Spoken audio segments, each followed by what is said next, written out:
La bibliothèque intercommunale de Gourdon vous propose un jeu de pistes littéraires, un parcours dans quelques-unes des plus grandes œuvres de la littérature mondiale. Des grands textes qui réconfortent, qui vont nous aider à tenir ce temps de confinement. Alors, voilà la proposition. On vous lit les premières pages d'un grand livre de la littérature mondiale et à vous ensuite de jouer. On vous donnera 3 indices et avec ces 3 indices, vous pourrez vous lancer sur la piste. Cette semaine, je vous propose 2 auteurs qui appartiennent à notre patrimoine littéraire français. Et vous n'aurez aucun mal à les trouver, j'en suis sûre. En 1815, M. Charles-François Bienvenu Myriel était évêque de Digne. C'était un vieillard d'environ 75 ans. Il occupait le siège de Digne depuis 1806. Quoique ce détail ne touche en aucune manière au fond même de ce que nous avons à raconter, il n'est peut-être pas inutile, ne fût-ce que pour être exact en tout, d'indiquer ici les bruits et les propos qui avaient couru sur son compte au moment où il était arrivé dans le diocèse. Vrai ou faux, ce qu'on dit des hommes tient souvent autant de place dans leur vie et surtout dans leur destinée que ce qu'ils font. Monseigneur Myriel était fils d'un conseiller au Parlement d'Aix, noblesse de robe. On contait de lui que son père, le réservant pour hériter de sa charge, l'avait marié de fort bonne heure à 18 ou 20 ans, suivant un usage assez répandu dans les familles parlementaires. Charles Myriel, nonobstant ce mariage, avait, disait-on, beaucoup fait parler de lui. Il était bien fait de sa personne, quoique d'assez petite taille, élégant, gracieux, spirituel. Toute la première partie de sa vie avait été donnée au monde et aux galanteries. La Révolution survint, les événements se précipitèrent, les familles parlementaires décimées, chassées, traquées se dispersèrent. Charles Myriel, dès les premiers jours de la Révolution, émigra en Italie. Sa femme y mourut d'une maladie de poitrine dont elle était atteinte depuis longtemps. Il n'avait point d'enfant. Que se passa-t-il ensuite dans la destinée de Monseigneur Myriel ? L'écroulement de l'ancienne société française, la chute de sa propre famille, les tragiques spectacles de 93, plus effrayants encore peut-être pour les émigrés qui les voyaient de loin avec le grossissement de l'épouvante, firent-ils germer en lui des idées de renoncement et de solitude ?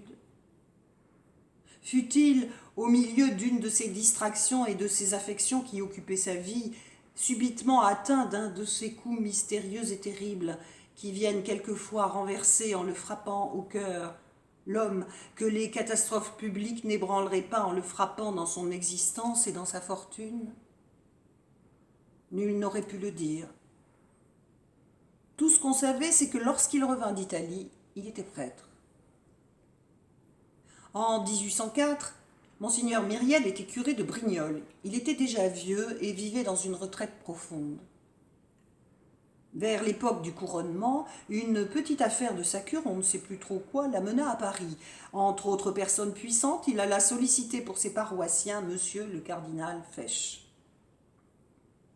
Un jour que l'empereur était venu faire visite à son oncle, le digne curé qui attendait dans l'antichambre se trouva sur le passage de Sa Majesté. Napoléon, se voyant regarder avec une certaine curiosité par ce vieillard, se retourna et dit brusquement « Mais quel est ce bonhomme qui me regarde ?»« Sire, dit Monseigneur Myriel, vous regardez un bonhomme et moi je regarde un grand homme. Chacun de nous peut profiter. » L'empereur le soir même demanda au cardinal le nom de ce curé, et quelque temps après, M. Myriel fut tout surpris d'apprendre qu'il était nommé évêque de Digne.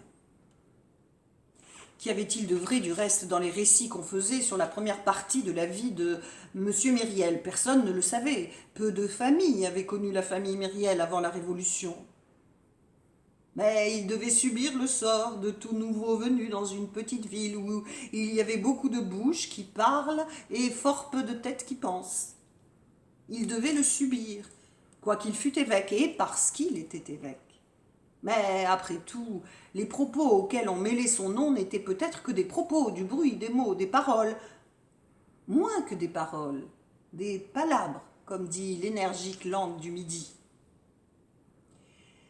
Quoi qu'il en fût, après 9 ans d'épiscopat et de résidence à Digne, tous ces racontages, sujets de conversation qui occupent dans le premier moment les petites villes et les petites gens étaient tombés dans un oubli profond. Monsieur Myriel était arrivé à Digne accompagné d'une vieille fille, mademoiselle Baptistine, qui était sa sœur et qui avait 10 ans de moins que lui. Ils avaient pour tout domestique une servante du même âge que mademoiselle Baptistine et appelée madame Magloire. Mademoiselle Baptistine était une personne longue, pâle, mince, douce. Elle réalisait l'idéal de ce qu'exprime le mot respectable. Car il semble qu'il soit nécessaire qu'une femme soit mère pour être vénérable. Elle n'avait jamais été jolie.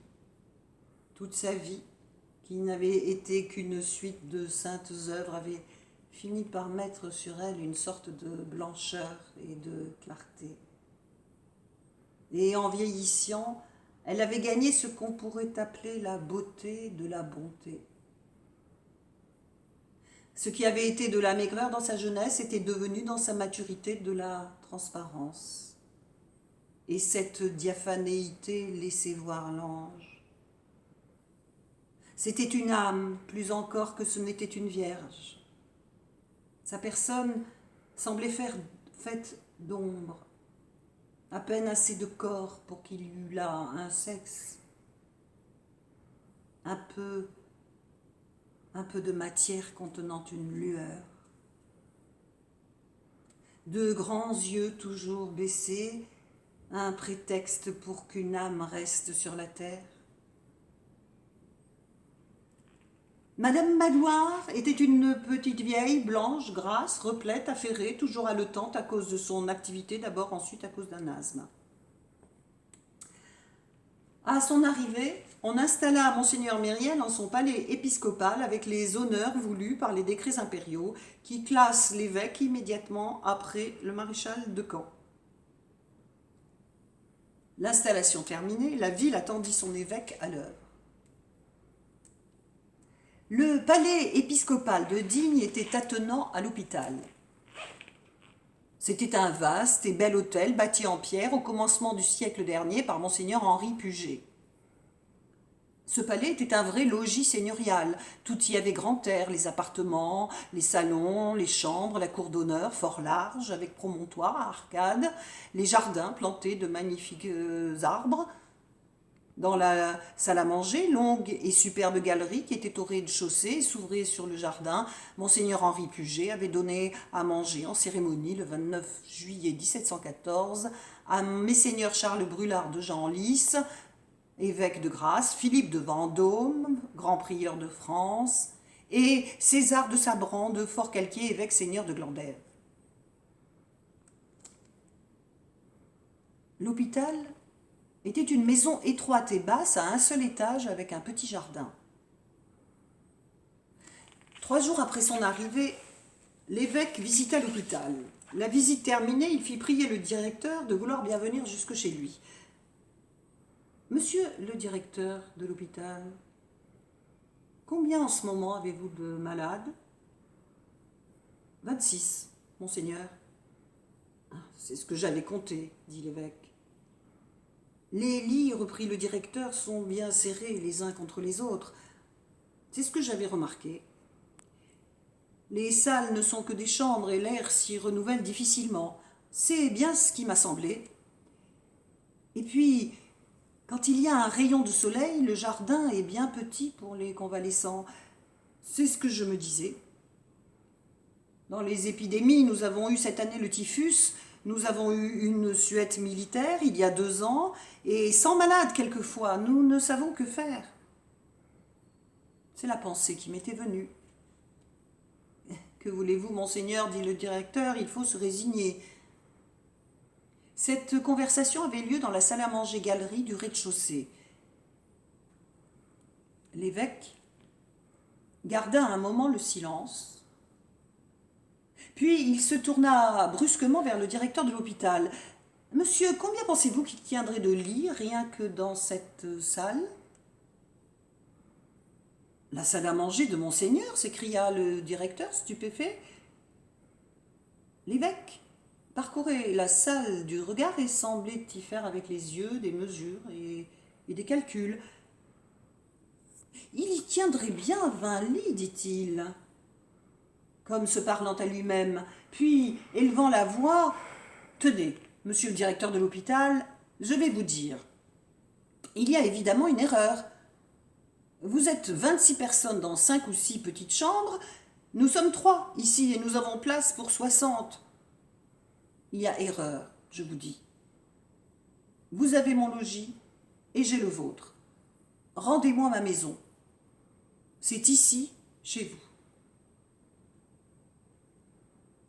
Le lendemain, les 26 pauvres étaient installés dans le palais de l'évêque et l'évêque était à l'hôpital.